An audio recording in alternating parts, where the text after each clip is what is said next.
ଜାଣିଛ ନା ତମେ ସତରେ ଭାରି ସୁନ୍ଦର ଦିଶୁଛ। ସତରେ?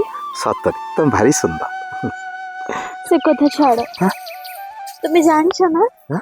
ଆମ ଗାଁର ଅମୁ ଅମୁ କଣ ହେଲା? ସାହୁ ଘରେ କେହି ନାହାନ୍ତି, ତାଙ୍କ ଝିଅ ରାଧାକୁ ଯାଇ କହୁଛି ମୁଁ ତତେ ବାହା ହେବି।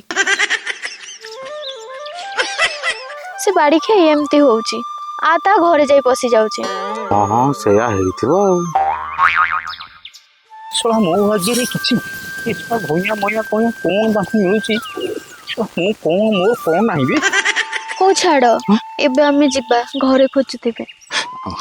ହେଇଠି ଟିକେ ଖାଲି ଗୋଟେ ଚୁମା। ମତେ ଲାଜ ଲାଗୁଛି।